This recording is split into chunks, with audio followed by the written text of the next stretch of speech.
2017년 한 해가 이제 지나가고 또 새로운 2018년을 맞이하는 시점입니다. 다가오는 한 해 동안에 하나님의 크신 은혜가 교회와 또 교회를 함께 섬기는 우리 모든 성도들의 가정과 생업에, 그리고 여러분의 개인의 가는 길에 항상 함께 하시기를 예수님의 이름으로 축복합니다.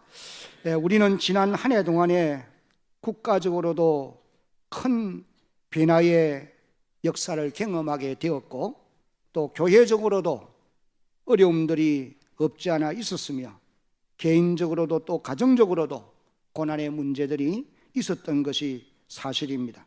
이제 다가오는 2018년 새해에는 좋은 일들이 우리 앞에 많이 일어나기를 우리가 원합니다마는, 그러나 우리의 가는 길은 지난날보다 더 힘들고 어려운 일들이 예측되는 이런 가운데 있습니다. 성경은 우리에게 이런 예언을 말씀해 주셨어요. 디모데후서 3장 1절로 5절을 보면은, 너는 이것을 알라. 말세에 고통하는 때가 이르리니 사람들이 자기를 사랑하며 돈을 사랑하며 자랑하며 교만하며 비방하며 부모를 거역하며 감사하지 아니하며 거룩하지 아니하며 무정하며 원통함을 풀지 아니하며 모함하며 절제하지 못하며 사나우며 선한 것을 좋아하지 아니하며 배신하며 조급하며 자만하며 쾌락 사랑하기를 하나님 사랑하는 것보다 더하며 경건의 모양은 있으나 경건의 능력은 부인하니 이 같은 자들에게서 네가 돌아서라. 여러분, 이와 같이 앞으로 우리의 가는 길이 심히 어둡고 불투명한 것입니다. 그래서 성경이 그것을 우리에게 예언을 하고 있다는 겁니다. 그러나 오늘 우리가 읽은 이 본문 말씀을 통해서 하나님이 아브라함을 인도해 주신과 같이 우리와 교회와 이 나라 이 민족을 인도해 주실 것을 우리가 믿고, 우리는 거기에 소망을 가지고 이 한 해를 출발할 수 있는 하나님의 백성들이 되어지기를 간절히 바랍니다. 하나님은 아브라함을 갈대아 우르에서 불러내시고 그의 한평생 가는 길을 늘 인도해 주셨습니다. 때로는 눈에 보이지 않고 또 손에 잡히지도 않고 귀에 아무 소리가 들리지 않아도 하나님은 언제나 아브라함과 함께 하셨고 또한 그의 가는 길을 인도해 주셨던 것입니다. 이와 같이 오늘 우리 성도들도 우리를 불러내어 하나님의 자녀로 삼으신 이후부터는 하나님은 저와 여러분들을 인도해 주시고 계심을 여러분 믿어야 할 것입니다. 오늘 본문 말씀에서 보면은 첫째로 다 같이 한번 같이 읽겠습니다. 시작. 하나님은 실패한 자리에서도 인도해 주시는 분이십니다. 오늘 읽은 1절과 2절을 보면은 아브라함이 애굽에서 그와 그의 아내와 모든 소유와 롯과 함께 네겝으로 올라가니 아브라함에게 가축과 은과금이 풍부하였더라, 그렇게 기록했습니다. 이 말씀은 아브라함이 애굽에서 올라올 때의 모습을 기록한 말씀입니다. 하나님의 인도하심이 없었다고 한다면은 아브라함은 결코 이런 모습으로 애굽에서 나올 수가 없었을 것입니다. 우리는 여기서 특별히 두 가지를 보면서 하나님의 인도하심 때문에 아브라함이 이와 같이 애굽에서 나올 수 있었다라고 하는 것을 깨달을 수 있습니다. 하나는 그 아내 사라가 함께 애굽에서 나올 수 있었다고 하는 것이고, 또 다른 하나는 가축과 은과금이 풍부하였다고 하는 것입니다. 창세기 12장 10절로 20절까지의 말씀을 읽어보면은 아브라함이 기근으로 인하여서 애굽으로 내려가서 그곳 애굽 사람들을 두려워하여 자기 아내를 누이라고 속여 거짓말을 함으로 바로 왕에게 아내 사라를 빼앗겨 버렸습니다. 창세기 12장 15절을 보면은 그 여인을 바로의 궁으로 이끌어들인지라 그렇게 기록했습니다. 아브라함은 자기 힘으로 빼앗긴 아내를 찾아올 수 없었습니다. 바로의 권세 앞에 아브라함은 무기력한 존재일 뿐입니다. 아브라함은 모든 것을 이제 포기할 수밖에 없는 그런 형편이었어요.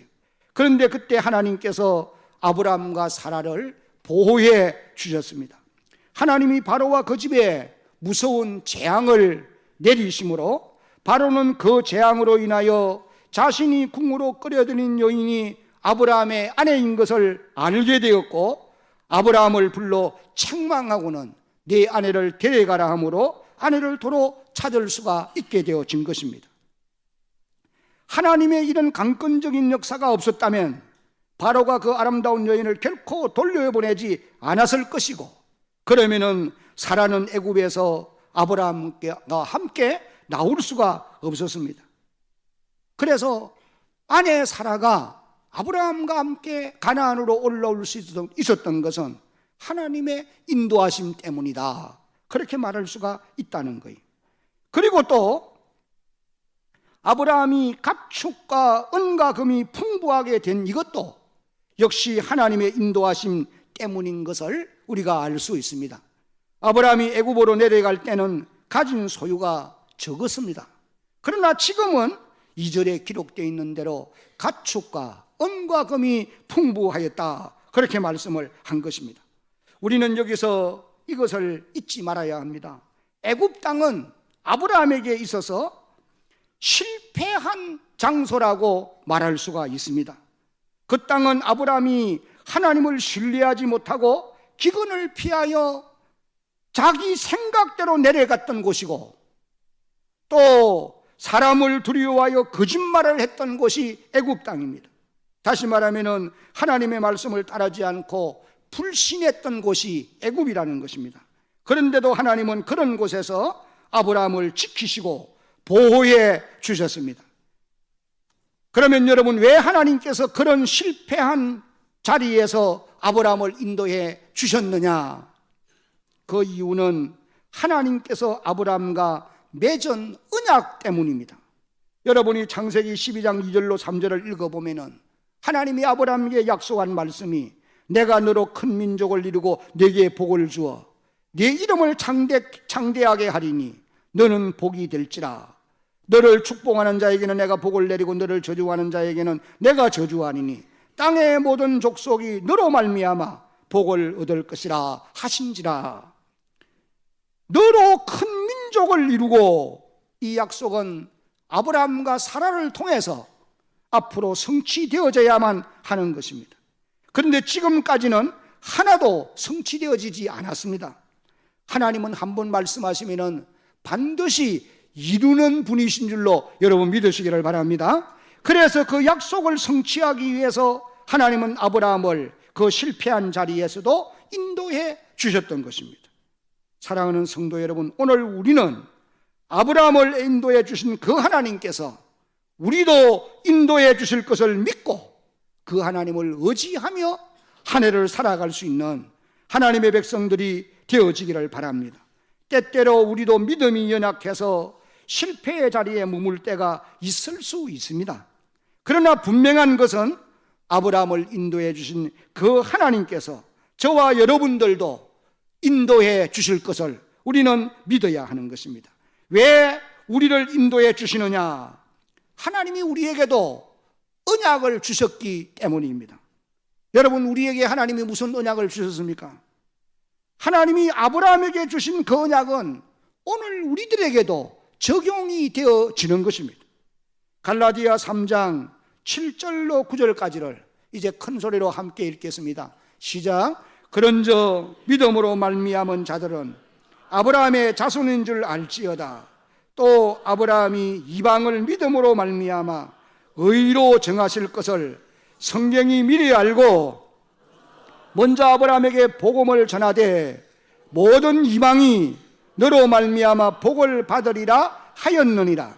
그러므로 믿음으로 말미암은 자는 믿음이 있는 아브라함과 함께 복을 받느니라. 이 약속을 이루시기 위해서 하나님은 결코 우리를 버려두지 아니하시고 인도해 주신다는 것입니다. 사도 바울은 로마서 8장 28절에서 이렇게 말합니다. 우리가 알거니와 하나님을 사랑하는 자, 곧 그 뜻대로 부르심을 입은 자들에게는 모든 것이 합력하여 선을 이루느니라 라고 말씀하고 있습니다. 사랑하는 성도 여러분, 하나님은 오늘도 자기 백성들을 이와 같이 보호하시고 실패한 자리에서도 인도해 주시는 분이십니다. 이 사실을 확실히 믿고 그 하나님을 신뢰하며 살아갈 수 있는 하나님의 자녀들이 되어지기를 예수님의 이름으로 축복합니다. 두 번째로, 하나님은 우리의 신앙을 회복시켜 주시는 분이십니다. 여기 3절과 4절을 읽어보니까 그가 네게버에서부터 길을 떠나 베델에 이르며 베델과 아이 사이 곧 전에 장막 쳤던 곳에 이르니, 4절을 같이 읽어봅니다. 시작. 그가 처음으로 제단을 쌓은 곳이라. 그가 거기서 여호와의 이름을 불렀더라. 여러분, 이 말씀은 아브라함의 신앙이 회복된 모습을 보여주는 것이다, 그렇게 말할 수가 있습니다. 그가 거기서 여호와의 이름을 불렀다. 이 말씀은 아브라함이 하나님께 기도하는 그런 모습이죠. 아브라함은 엄청난 고난을 지불한 이후에 이렇게 하나님 앞에 기도하는 사람이 되어진 것입니다. 우리가 아는 대로 물론 아브라함은 이전에도 여호와의 이름을 부르던 사람이에요. 그가 가나안 땅에 들어와서 여호와 앞에 단을 쌓고 여호와의 이름을 불른 이런 기록들이 앞에서도 읽어볼 수가 있습니다. 창세기 12장 8절 마지막 부분을 읽어보면은 아브라함이 그곳에서 여호와를 위하여 제단을 쌓고 여호와의 이름을 부르더니, 그렇게 기록합니다. 그러나 얼마의 기간 동안은 아브라함이 단을 쌓거나 여호와의 이름을 부르는 생활을 게을리 했다는 거예요. 가나안 땅에 들어와서 처음에는 그가 가는 곳마다 제단을 쌓고 여호와의 이름을 불러요. 그러나 오늘 이 본문이 기록되어 나오기까지 그런 모습을 찾아볼 수가 없습니다. 아브라함에게는 이런 영적 암흑기가 계속되는 창세기를 읽어보면은 16장과 17장 사이에서 이것을 알 수가 있습니다.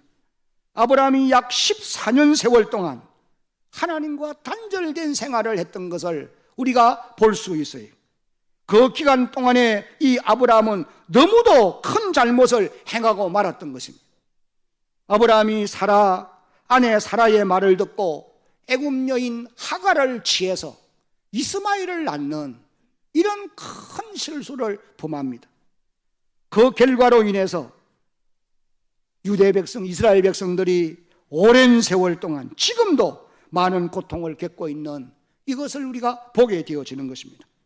아브라함은 하나님의 말씀에 대체로 순종을 잘한 사람이에요. 그러나 이와 같이 때때로 불순종할 때가 있었다고 하는 것입니다. 그래서 영적으로 아주 어두워져 있었던 그런 때가 있었던 것을 성경이 기록합니다. 애굽으로 내려갈 때가 바로 그런 때였고, 애굽 사람들이 두려워서 거짓말을 할 때가 영적인 침체기였고, 하갈을 취하여 아들을 낳을 때도 영적으로 어두워져 있었던 그런 때라고 보면 됩니다. 그럴 때에 아브라함은 많은 고통을 치러야 했습니다. 엄청난 고통을 치러야 했습니다.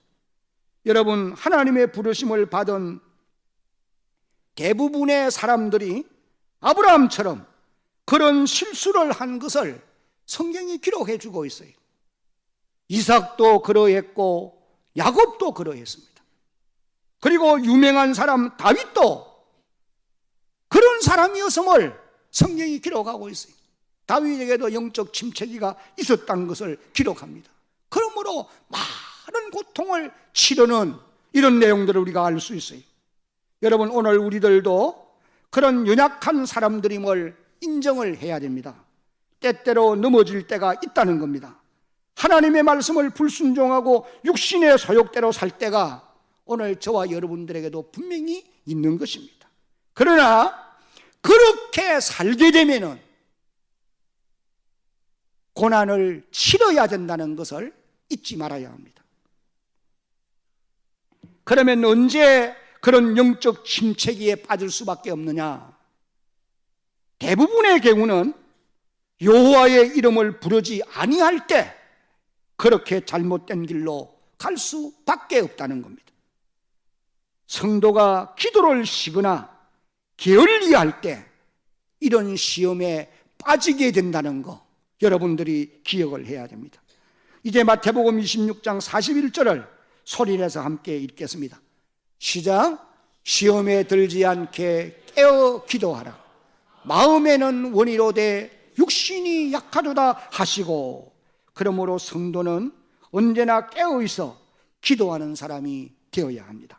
아브라함은 오늘 이 본문 말씀에 보면 이제 열심히 기도하고 있습니다. 거기서 여호와의 이름을 불렀더라. 이때 아마 아브라함은 자신의 잘못에 대해서 지난 시간들을 돌아보며 회개의 기도를 드렸을 것이고, 또 나아가서는 자신이 그렇게 실패한 자리에 있었지만은 하나님이 자기를 이끌어 가나안 땅에 이르게 하시고 전화위복되어지도록 역사해 주신 그 하나님의 은혜를 생각하며 감사의 기도를 드렸을 것이, 아브라함이 이렇게 기도하는 것을 보면 그의 신앙이 회복된 것임을 우리가 알 수가 있다는 겁니다. 여러분, 하나님께서 아브라함의 신앙을 회복시켜 주셨음을 우리는 이 말씀을 보면서 깨닫게 됩니다. 이와 같이 하나님께서 2018년 한 해 동안에 저와 여러분의 신앙을 계속 회복시켜 주시는 이런 은혜가 임하기를 주의 이름으로 축복합니다. 지금 우리는 영적으로 침체기에 접어들어 있어요. 너무나 깊이 잠들어 있는 사람도 많습니다. 여기서 깨어나야 됩니다. 회복되어야 합니다. 그래야 우리가 살 길이 열립니다. 하나님이 선한 길로 인도하시는 것입니다. 계속해서 이 잠에 깊이 빠져들면은 소생 가능성이 없어요. 하나님이 아브라함의 신앙을 회복시켜 주시듯이 오늘 이 자리에 함께한 저와 여러분들의 신앙을 회복시켜 은혜의 더 깊은 자리로 나아갈 수 있도록 인도해 주시는 이런 하나님의 은혜가 임하기를 예수님의 이름으로 축복합니다. 이제 마지막으로 세 번째 같이 한번 읽어봅니다. 시작. 하나님은 당면한 시험도 이길 수 있도록 인도해 주시는 분이십니다. 5절로 13절까지의 말씀을 읽어보면 아브라함이 당면한 시험은 재산권 문제 때문에 다툼이 일어나게 된 것입니다. 롯의 목자와 아브라함의 목자가 공간이 비좁은 일로 인해서 다투게 되어졌어요. 아브라함과 롯은 우리가 아는 대로 갈대아 우르에서부터 하란 땅으로 가나안 땅으로, 가나안에서 애굽으로, 또 출애굽할 때도 함께 험난한 과정과 유랑 속에서도 아무런 어려움 없이 다툼 없이 함께 동행해 왔습니다. 그러나 많은 재산을 가지고 부요함을 누리게 되므로 이들 사이에 분쟁이 있게 되어진 것입니다. 가난과 고생보다는 오히려 부요함과 평안이 이들 둘 사이를 갈라놓는 이런 경지에 이르게 되어진 것입니다. 이때 이 아브라함이 넓은 마음을 가지고 조카 롯에게 이런 제안을 합니다. 8절 9절을 읽어보면 아브라함이 롯에게 이르되 우리는 한 친족이라, 골육이라는 거예요. 나나 너나 내 목자나 네 목자나 서로 다투게 말자. 9절을 같이 한번 읽어보겠습니다. 9절 시작. 네 앞에 온 땅이 있지 아니하냐. 나를 떠나가라. 네가 자하면 나는 우하고 네가 우하면 나는 자하리라. 우리 둘이가 분쟁하면은 이방 사람들에게 조롱거리가 될 수 있고 웃음거리가 될 수 있다. 우리가 다투지 말자. 아브라함이 이것을 다툼을 방지하기 위해서 이런 제안을 하지 않습니까? 네가 우측으로 가면 나는 좌측으로 가겠고, 네가 동으로 가면 내가 서로 가고, 이렇게 해서 우리가 서로 갈라서자. 네가 먼저 선택하라는 거예요. 원칙적으로 보면은 가나안 땅은 아브라함이 유업으로 받은 땅이기 때문에 아브라함이 선택할 수 있어요. 그러나 우선권을 롯에게 주는 것을 봅니다. 아브라함이 이렇게 할 수 있었던 것은 아브라함의 마음이 하나님이 주시는 넓은 마음을 가지고 있었기 때문이다. 그렇게 말할 수가 있는 것입니다. 여러분, 하나님의 인도를 받지 못하면은 우리의 마음이 결코 넓어질 수 없습니다. 사람의 마음이 좁아지기 시작하면은 바늘 구멍 하나 들어갈 때도 없을 만큼 좁아지게 되어 있어요. 그러나 사람의 마음이 하나님의 은혜로 넓어지기 시작하면 태평양 바다보다도 더 넓어질 수 있어요. 언제 하나님이 아브라함에게 이런 넓은 마음을 주셨을까? 저는 볼 때에 네겝에서 베델에서 거기서 여호와의 이름을 불렀더니 하나님 앞에 기도했더니 하나님이 아브라함에게 넓은 마음을 주셨다는 거예요. 여러분, 오늘 우리도 마찬가지입니다. 우리가 살아가는 이 세월 속에서는 우리의 마음이 얼마나 좁아질 수밖에 없는지 모릅니다. 그러나 여러분들도 아브라함처럼 하나님께 기도하게 되면 하나님이 여러분의 마음을 넓혀 주실 줄로 믿으시기를 바랍니다. 우리가 경험하는 일입니다만은 기도할 때의 마음과 기도한 이후의 마음이 다르잖아요. 어떤 사람이 미운 사람이 있어요. 그를 두고 기도해 보세요. 하나님 당장 벌을 좀 내려주세요. 그런 기도가 나옵니까? 불쌍히 여겨달라고 기도하게 되어 있어요. 그러다가 보면은 내 마음이 넓어져 있는 것을 알 수가 있단 말이에요. 나중에는 불쌍히 여기고 눈물로 기도해 주게 되어 있고 용서해 주게 되어 있는 것입니다. 아브라함이 하나님 앞에 기도할 때에 하나님이 아브라함의 마음을 넓혀 주셔서 그 넓은 마음을 가지고 당면한 이 시험을 극복할 수 있도록 해 주셨다는 것입니다. 하나님이 아브라함에게 넓은 마음 주셔서 당면한 시험을 이길 수 있도록 인도해 주신 것 같이 오늘 여러분들에게도 당면한 시험을 이길 수 있는 이런 은혜를 하나님이 2018년 한 해 동안에 넘치도록 주시기를 주의 이름으로 축복합니다. 이제 말씀을 맺겠습니다. 아브라함을 인도하신 그 하나님은 오늘도 저와 여러분들을 인도해 주시는 아버지십니다. 이 하나님의 은혜가 여러분과 여러분의 가정 위에 다가오는 한 해 동안에 풍성히 임하기를 예수님의 이름으로 다시 한번 축복합니다.